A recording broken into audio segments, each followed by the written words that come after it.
حضرت یہ فرمائی کہ اگر ہم دیکھیں کہ کردار حسین کی روشنی میں اگر دنیاوی طور پر ہم لیں کہ دنیاوی طور پر کوئی ظالم و جابر کوئی شخص ہمارے سامنے کھڑا ہو تو ہم کوشش کرتے ہیں کوئی بھی ایسی بات کہ جس سے اس سے ہماری جان چھوٹ جائے، اس سے وہ اپنے ظلم و جبر سے رک جائے. لیکن جب ہم امام عالی مقام کے کردار کو دیکھتے ہیں ہم تو کسی نہ کسی حوالے سے ہی چاہیں گے کہ ہماری جان بچ جائے، مال بچ جائے، لیکن وہاں اولاد کی بھی قربانی پیش کی جا رہی ہے. تو اس کردار کو ہم کیا پیغام دیں گے؟ یہ کیا پیغام دینا چاہ رہے ہیں امام علی مقام اپنے جان و مال بچوں کو قربان کر کے؟ دیکھیے، جہاں تک جان کو بچانے کا مسئلہ ہے اور اولاد کو بچانے کا مسئلہ، یہ انسان کے لیے فرض ہے. فطرت انسانی بھی ہے اور حکم قرآنی بھی ہے کہ آپ جو ہے اپنی جان کی حفاظت کریں اور اپنے بچوں کی حفاظت کریں، اور جہاں تک ہو سکے، جب تک ہو سکے. اور امام حسین علیہ السلام کے اگر ہم کردار کو دیکھیں تو انہوں نے پوری حد الامکان کوشش کی ہے کہ اپنی اور اپنے بچوں کی حفاظت کریں. اس کا ہم منطقی نتیجہ سامنے دیکھتے ہیں کہ مدینے میں جو بیعت کا سوال ہوا، امام نے ہجرت کی اور مکے آ گئے. مکے میں یہ پتا چل رہا ہے کہ امام حسین علیہ السلام کو عالم حج میں قتل کرنے کا کوئی پروگرام ہے تو امام وہاں سے نکلتے ہیں. اب مسئلہ آتا ہے کہ جائیں تو کدھر جائیں؟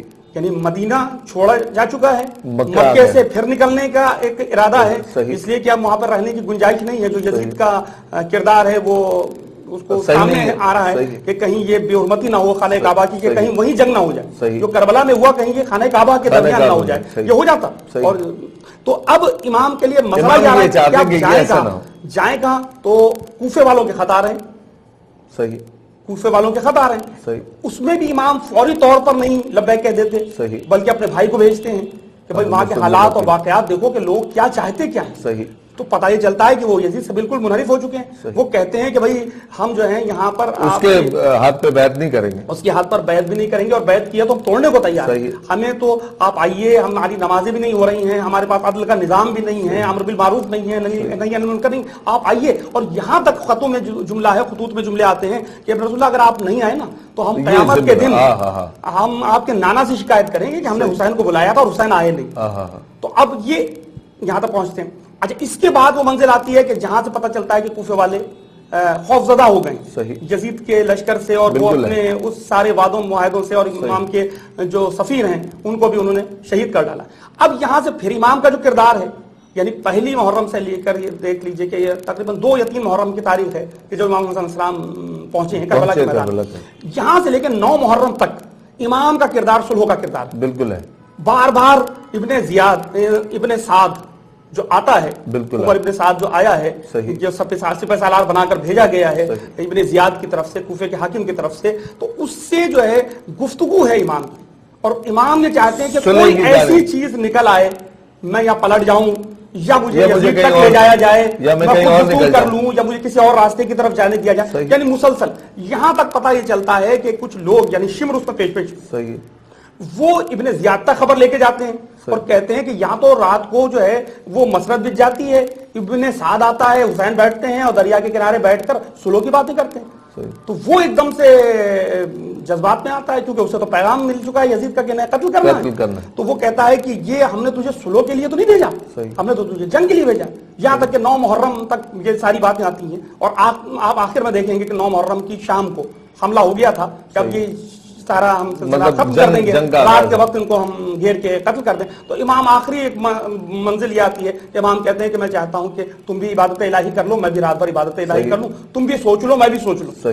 یہ کہہ کے اس رات کو بھی جنگ کو امام نے ٹالا ہے. اور پھر صبح ہوتی ہے، پھر امام جو ہے گھوڑا جو کہا جاتا ہے کہ جنگ کی سواری، اونٹ جو ہے وہ امن کی سواری، تو اونٹ پر بیٹھتے ہیں، آنے کے بعد خطبہ دیتے ہیں، بتاتے ہیں کہ مجھے قتل کر کیوں رہے ہو، مجھے کیوں قتل کر رہے ہو؟ کیا میں نے کسی کو قتل کیا ہے، کسی کا مال لوٹ لیا ہے، میں نے کسی کو نقصان پہنچایا ہے، میں نے کیا کیا ہے؟ اور پھر یہ اپنا تعارف کراتے، دیکھو میرے سر پہ امامہ کس کا ہے، میرے بدن پر زرہ کس کی ہے، یہ ساری تبرکات میرے پاس پیغمبر سے آئے ہیں، امیر المومنین سے آئے ہیں، امیر حمزہ سے آئے ہیں، جعفر طیار سے آئے ہیں، یہ سارے تبرکات کے ساتھ میں تمہارے سامنے آیا ہوں. تم ایسی شخصیت کو قتل کیوں کرنا چاہتے ہو؟ لیکن کوئی پلٹ کر یہ نہیں کہہ سکا کہ ہم اس وجہ سے، بس ایک بات کی، آپ بیعت کر لیں. تو اب پلٹ کر یہ کہ بیعت کر لیں، تو امام حسین علیہ السلام کی زبان پر عجیب و غریب جملہ آتا ہے کہ یہ جو یزید اور ابن زیاد ہیں انہوں نے مجھے 2 چیزوں کے درمیان لا کر کھڑا کر دیا، ایک ذلت اور ایک شہادت.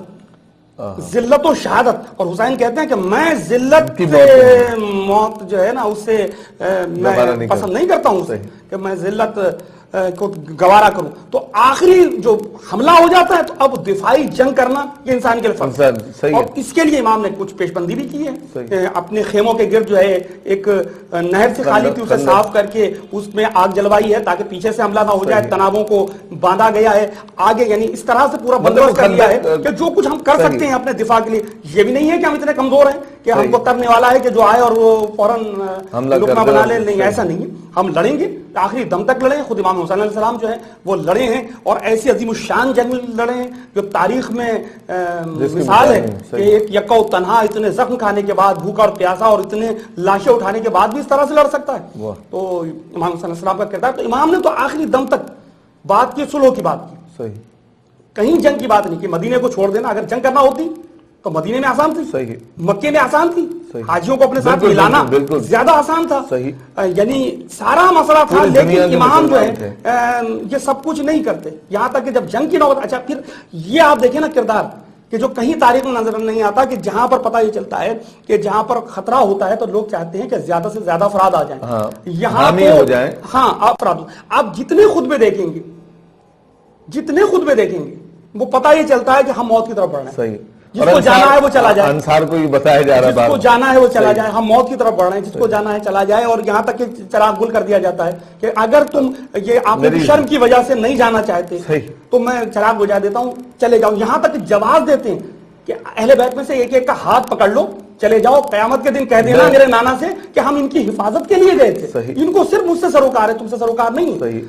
جی ہاں, امام حسین علیہ السلام کا کردار ایک حقیقی انسان کا کردار ہے, ایک انسان کامل کا کردار ہے, اور وہ نمونہ عمل ہے رہتی دنیا کے لیے. پیغمبر نے ارشاد فرمایا نا کہ حسین مجھ سے ہے اور میں حسین سے ہوں, یعنی یہ کردار پیغمبر کے کردار سے کوئی الگ کردار نہیں. بس مسئلہ صرف اتنا سا ہے کہ نتیجے میں فرق ہے. پیغمبر بھی جس وقت اعلان نبوت اور رسالت کر رہے تھے تو پتہ چلا کہ پتھر مارنے والے بھی ہیں, پتھر والے لے کر آنے والے بھی ہیں, اور ہجرت کی رات جس طرح سے ان کو قتل کرنے والے بھی ہیں. بس پروردگار کی مرضی یہاں پر یہ ہے کہ پیغمبر کی حفاظت کی جائے اور ان کو جو ہے مدینے کی طرف منتقل کر دیا جائے. لیکن وہی کردار جو امام حسین علیہ السلام کا کردار ہے, بس فرق صرف اتنا سا ہے کہ یہاں پروردگار کی مرضی یہ ہے کہ حسین اپنی جان کو قربان کر لے, اس لیے کہ پیغمبر آئے تھے ان کے مقابلے پر کہ جو حقیقت میں دین کو جانتے ہی نہیں تھے, سمجھتے ہی نہیں تھے, اور جو کافر تھے. لیکن حسین ابن علی کا جو زمانہ ہے وہ بظاہر نام نہاد مسلمانوں کا زمانہ ہے. بالکل ہے. تو اب یہاں پر کردار اگر جیت جانے والا کردار ہوگا تو اس کے وہ نتائج سامنے نہیں آتے جو یہ اس طرح سے شہادت عظمیٰ کو پیش کرنے والا کردار ہے. اس کے مقابلے میں جو سامنے آیا ہے کردار کہ ہم اپنی جان کو قربان کر, اگر جیت جانے والا ہوتا تو یہ تو ایک مزاج بن جاتا انسان کا کہ بھائی ٹھیک ہے جو جیت گیا اسی کی بات ہوتی ہے. لیکن یہاں امام حسین علیہ السلام نے ایک نیا کردار پیش کیا کہ ہم اپنی جان کو قربان کر کے, اپنا سب کچھ لٹا کے پھر بتانا چاہتے ہیں کہ انسان کو کرنا کیا ہے, اس کی زندگی کا لائق عمل کیا ہونا چاہیے اور اس کی زندگی کا منشور کیا ہونا چاہیے. کہ اگر حق کے لیے اس کے گھرانے پر حملہ ہوتا ہے, اس کے گھر پر, اس کے مال پر, اس کے یعنی جائیداد پر, یعنی امام حسین السلام نے کربلا کے میدان کو خرید لیا ہے, یہ ان کی املاک ہے, اس پر حملہ ہوا ہے, تو اس کو اپنے کس طریقے سے دفاع کرنا چاہیے اور کسی بھی لمحے جو ہے نا وہ یعنی بزدلی کا مظاہرہ نہیں کرنا ہے, اسے ہر طریقے سے پامردی اور شجاعت اور بہادری کا مظاہرہ کرنا ہے. یہ امام حسین السلام. بہت شکریہ عزت صاحب, آپ تشریف لائے, ہمارے پروگرام کو رونق بخشی. معزز ناظرین, خوبصورت گفتگو محترم جناب سید محمد رضوی صاحب کی آپ نے سماعت کی. آخر میں اس شعر کے ساتھ اپنے میزبان رفیق شیخ فریدی کو اگلے پروگرام تک کے لیے اجازت دیجیے. کیا علم تمہیں سایہ دین اوڑھنے والو, سوکھا ہے کہاں پیڑ کہاں شاخ جلی ہے, اور اسلام کی تاریخ جھٹک کر ذرا دیکھو, اسلام تو مقروض حسین ابن علی ہے. اللہ نے کے بعد